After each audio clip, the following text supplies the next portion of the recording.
Hey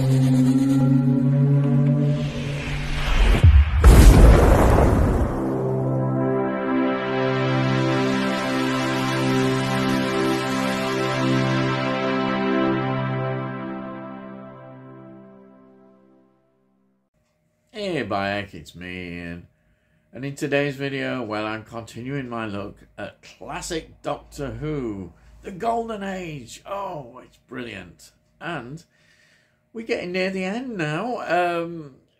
This is the 4th Doctor. There's only one more story after this one. Oh, what that will be an end of an era, really is. Tom Baker is just brilliant. What can I say?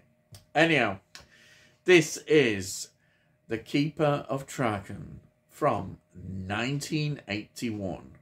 Previously, we'd had Warrior's Gate, and the next one will be Legopolis, which is brilliant, but it's also the end of an era with the regeneration of the 4th Doctor, which is so sad, really. But anyhow, this is, of course, season 18.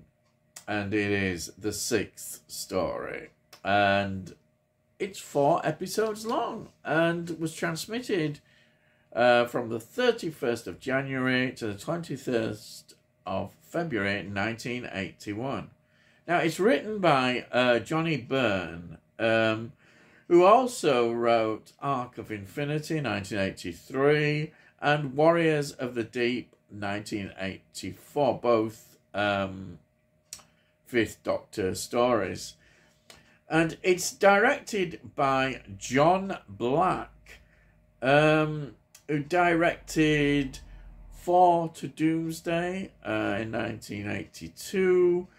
So he just did 2 stories for Doctor Who with this one. He did direct, though, the spin-off K9 and Company in 1981, A Girl's Best Friend. It was a pilot episode, which sadly they didn't make anymore. But in the future, we of course got Sarah Jane's own series. But yeah, it would have been interesting to have seen a series of this, but it didn't happen. Now, the music is, of course, by Roger Lim again, and it's good to see another composer after all those years.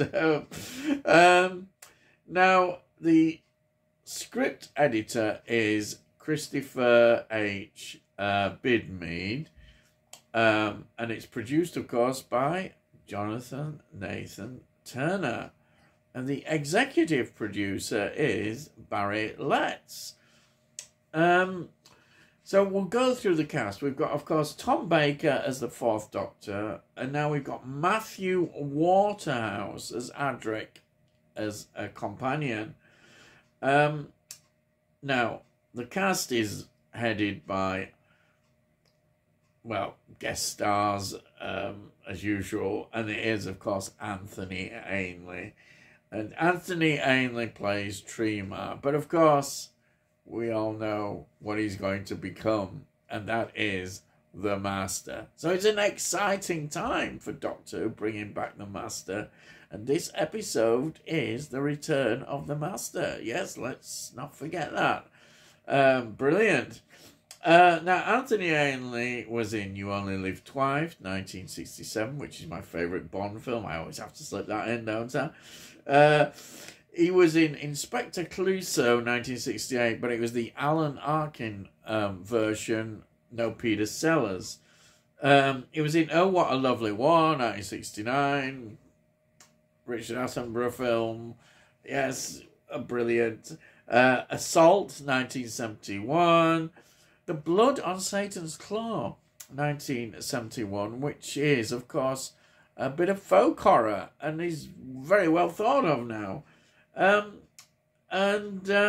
He was also in The Land That Time Forgot, 1974, which is, again, another well thought of film people enjoy. Then we've got Sarah Sutton, who plays Nisa. Now, she is going to be in 48 episodes as Nissa from 1981 to 1984. And her background is a lot of TV series and TV films. And she's very much still involved in Doctor Who, and has done a lot of Big Finish productions, and I think she appears at conventions. She's very much involved in Doctor Who, yeah. Sarah Sutton, who plays in this. Then we've got Dennis Carey, who plays the Keeper. He was in the ill-fated Sharda story, 1979, which they couldn't complete. He was also in Time Lash, 1985. Interesting set of films. He was in The Red Shoes, 1948. He was in Children of Chance, 1949. He was in Psychomania, 1973. A very interesting film, that one. The Day of the Jackal, of course, 1973. And Lamb, 1985. Then we've got Sheila Ruskin, who plays Cassia. She was in She'll Follow You Anywhere, 1971. The Swiss Conspiracy, 1975. And The Great Riviera Bank Robbery, 1971. The Great Riviera Bank Robbery, well, that pops up all sorts of actors in that one. TV series and TV films, just quite a lot there. And then we've got Jeffrey Beavers, who plays the Master. And he, in fact, was married to Caroline John, who was the third Doctor, John Pertwee's first companion. He's in a lot of TV series and TV films. And he's also another one who's worked on Big Finish productions of Doctor Who stories. So that's good. So you're saying, Bayek, what's this story about?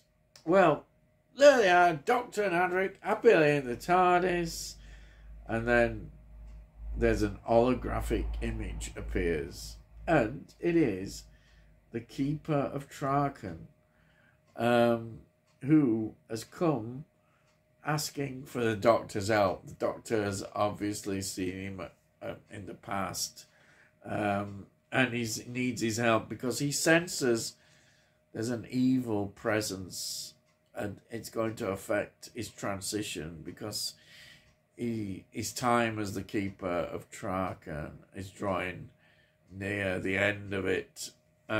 He's not going to be the Keeper, and there'll be a new one, and he wants the Doctor there.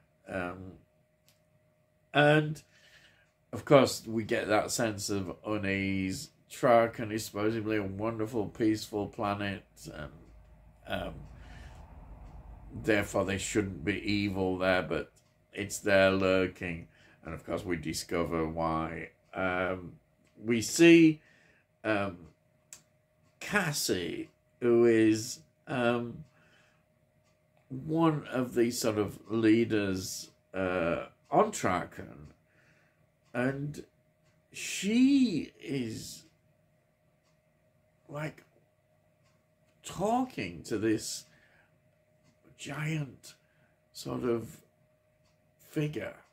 It's a big figure, and she's just sort of almost like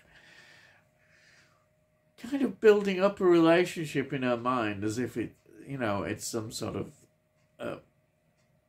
being to worship. Of course, it turns out, this is what makes it interesting, that it is the Master's TARDIS. Yes, the Master is inside, and he's up to his old tricks. But the Master looks very different. His body is decaying, and he needs another body. And that's going to be very interesting, as we'll see. And he gets it. So that is what the essence of the story is, and the Doctor and Adric are involved in this. I think already there is just beginning this sense of foreboding. It's a great story, but you know, of course, that the next story, which is a brilliant story, Logopolis, is the end. But this just has that sense. It's there, you know it, and it's got that unease about it. It's a great story, though. The design, there's talk in the documentary.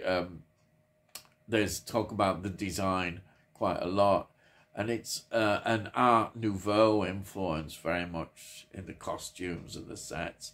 Wonderful, absolutely wonderful. It is a visual treat, and this again shows you how good Doctor Who is. I mean, we're on a tight, limited shoestring budget, and look what they produce, these beautiful sets.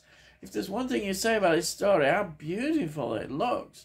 And the director is great. He brings it all out, and the actors do a great job. This is a great story. And this season, there's almost been, and it is quite clearly Jonathan Nathan Turner's influence. He's really mixed it up more and given it a new shining look, I think, in many ways. And Tom Baker is brilliant again. Fantastic. The whole cast is. And I loved it. It's a great story. And something that I'm sure, if you've not seen it, you will enjoy. Even though, as I say, there's that sense of sadness coming up, knowing it's the end of an era with Tom Baker leaving. Now, this was available on VHS in 1993. The DVD release was in the box set from 2007. And then it was also in the Doctor Who collection, season 18, 2019 release. And I'll show you what we've got. We've got here, say, The Keeper of Traken, the DVD. And there's the back, and there's some nice extras on there. And as usual, nice disc again, lovely disc. And this lovely little leaflet that you always get with them. And it's from this wonderful New Beginnings box set. Fantastic box set. And we've got two more from there, which we're going to be talking about. Two more stories. Anyhow, we've got that. And of course, I always leave it on this because it's a wonderful box set. It's a real treat, this, you know, when you see it. It is Doctor Who, The Collection, Season 18. Beautiful box set. Real treat for me in my collection. I don't have many special editions and things, but this is my treat. As I say with Doctor Who, classic Doctor Who. I know, classic Doctor Who's always worth it. There it is. Brilliant. Lots of extras. And oh, wow. Fantastic. That's it. I've probably gone on too long, haven't I? I hope you've enjoyed it. And I hope you feel, you know, get that excitement. Go and watch some classic Doctor Who. It's fun. Fantastic. Yes. So if you're new to the channel, please subscribe and we'll let you know when I put out these videos. And if you look in the playlist, you'll see all the previous reviews I've done for Doctor Who. And there's quite a lot there. And hopefully you'll enjoy them. For sure. But you'll see also, I do a lot of reviews of films and TV shows. And also a bit of music thrown in. And if you've got any comments, please put some comments down. I'd love to read your comments. I'll always reply to them. And please also give this a like. If you give this video a like, it gets it out onto YouTube. And hopefully, you know, with all algorithms, other people might enjoy it and get into my channel. I perhaps I won't. Yes. Anyhow, I've gone on far too long. So all I've got to say is, I'll see thee again.